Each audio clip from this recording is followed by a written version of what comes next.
For those of you that may not be aware, kuli kweli ashikuzesko iliponeshe sonde pamsawa. For those of you that may not be aware, vakanabe saba Minister of Energy na bebe chalo ili ashika kutira tungole umfa kukanka ukutina chakweba tinerenda lyapona vakanabe sana bebe chalo utila after ba ERB baba pero olusa lwakulunda malite, which they are calling was temporal as a result of this crisis that we are in. Kalaka ndarama balundire ko bale fukula kabonfya ukula shita malite kufya lufimbi so that twingafwe chalo lelo after balunda kali ababika ko ka percentage ZESCO yakwete target yakutirati after twalunda twakula panga 15 million US dollars per month yakutira tuya mukula shitama units kulya kumbi so that twesa shitisha abantu lelo chipalire kwa tabena Zambia tabere shitama light yo. According to the minister, is saying ZESCO has failed to make that monthly target of 15 million US dollars per month. Vale panga 5 million, almost below 5 million US dollar. Meaning na bashotana 10 million. Narira ndire peli ya shiri nari super wile peli ya shiri. Last time I made it very clear, nari push ultia. How does ZESCO expect to make a profit when there is no power? We don't understand never mungafwe. Dimbinina ninduwa. How does ZESCO provide power sometimes for 30 minutes or 3 hours and expect people to be constantly buying electricity? Vambia abantu bachitira ma units mu July last year. Nanomba ya 200 tarapo. Wachiri nayo.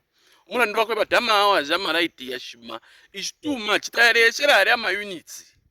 So how does somebody expect ma units yambio kusela koma ma right takuri?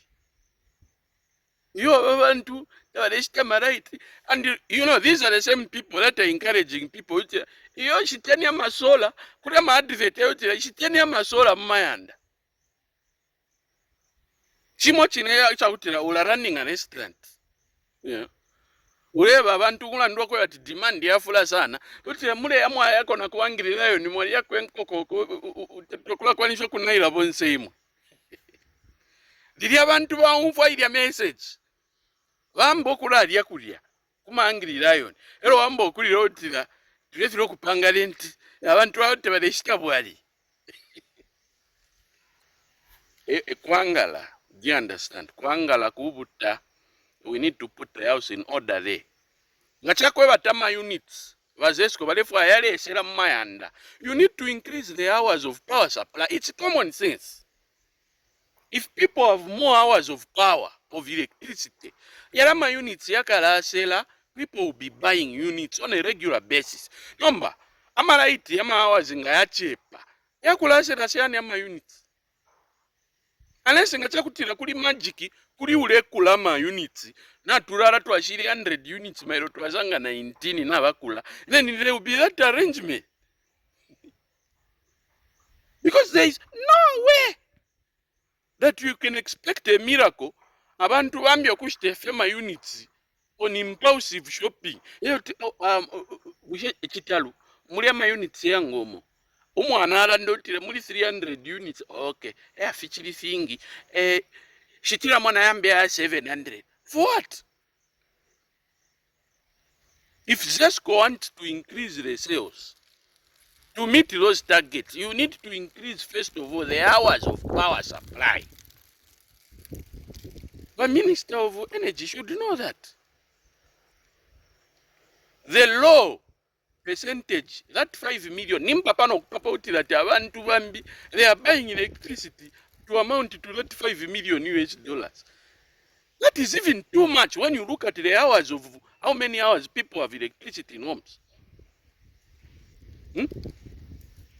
Inena alishibo kutira ZESCO akalira muture ili message baletira find alternative energy shiteni amasola nomba mwalira bwangu tamulati Tamulatiyo.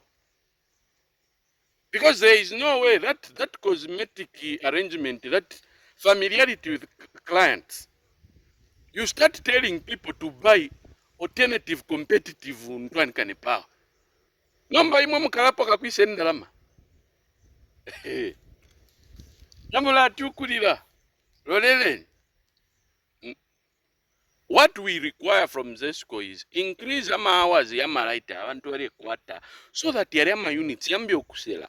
Then you'll be able to meet that 15 million US dollars per month the one you are looking for.